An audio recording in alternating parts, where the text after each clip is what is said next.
Les marchés béninois et extérieurs ont besoin de plus en plus d'ananas de qualité et en quantité au regard de la forte demande des unités de transformation qui utilisent cette matière première. Le programme DEFIA de Enabel s'inscrit dans ce contexte de professionnalisation des acteurs de la filière en vue de satisfaire les besoins du marché interne et à l'export. Il accompagne ces acteurs par différentes initiatives d'appui, notamment un conseil technique spécialisé dont la mise en œuvre est confiée au consortium MRJC à Prétectra pour la zone de forte production.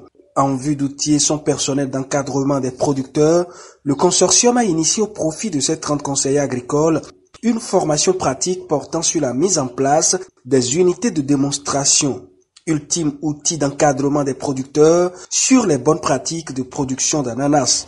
Ainsi, pour cette première phase, les conseillers ont pratiqué avec leurs producteurs d'ananas de la localité identifiée pour la formation toutes les opérations culturales destinées à la mise en place d'une plantation d'ananas.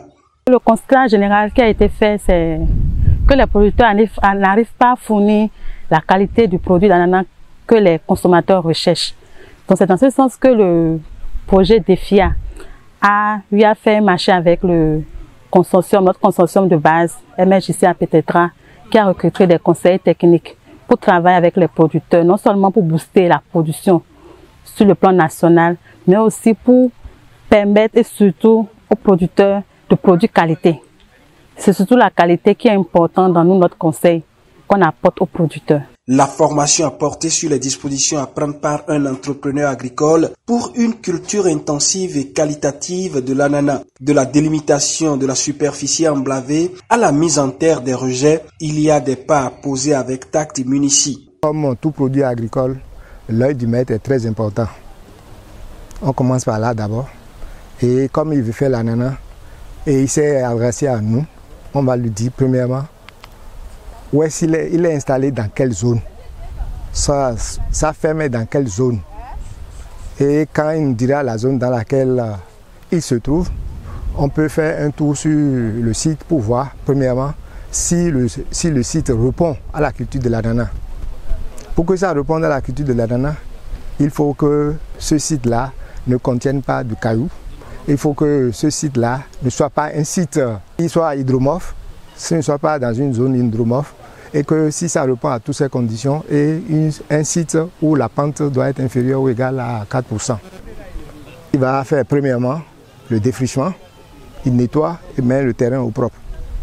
Après le défrichement maintenant, il fait le labour. En faisant le labour, il doit tenir compte du nombre de plants que nous conseillons aux gens. Il faut qu'il y ait au moins 25 plants à l'hectare. Donc si c'est rejets pain de sucre, vous avez les écartements suivants: 80, 30 et puis 60. 60 entre lignes, 30 sur ligne et 80 entre deux bandes. Et ça fait à peu près 55 500 rejets. Donc moi je vais lui conseiller de s'apprêter pour au moins 57 000 rejets en cas de caissière. Sinon c'est 55 500 plants qu'il nous faut au total. On va faire d'abord le triage de ces rejets. Une fois que les rejets sont arrivés, on fait le triage. On met les gros rejets à part, les moyens et puis les petits à part. On les trie, on fait 3 tas.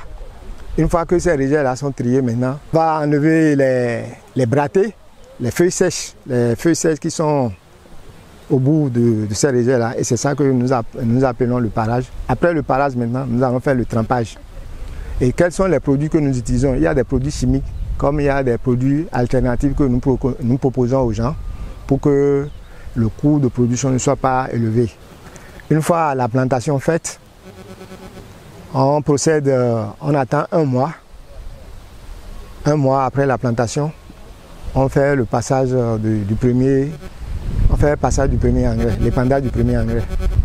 En dehors de l'abnégation et du suivi dont doit faire preuve le producteur, il y a aussi la prise en compte des questions environnementales. Elle occupe aussi une place de choix dans le processus. Satisfaction et plus-value en matière de formation pour les participants qui ont apprécié l'aspect pratique de la démarche du consortium MRJC et à Prétectra avec l'appui de Enabel puisqu'elle se déroule sur le terrain. Nous avons eu la chance d'avoir des producteurs qui ont eu à collaborer avec nous dans le cadre de cette formation. nous avons acquis de nouvelles compétences avec le formateur qui était là. De nouvelles techniques pratiques ont été enseignées afin que nos producteurs puissent localement utiliser des substances pour traiter les rejets lors des plantations. C'est vraiment important. Là, lorsque les rejets sont traités, la production se porte à merveille et le reste seulement, c'est l'apport des rejets jusqu'à la récolte. On a eu à pratiquer, à adopter une technologie, disons, traditionnelle.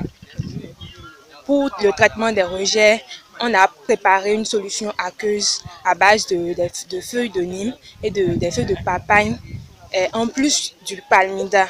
Donc, avec un producteur n'ayant pas beaucoup de capacité financière peut utiliser cette solution aqueuse pour traiter ses rejets au préalable afin d'éviter un peu les attaques lors de la production. Et également, le résultat attendu, c'est d'avoir des rejets vigoureux qui ne seront pas attaqués au cours de la durée de production.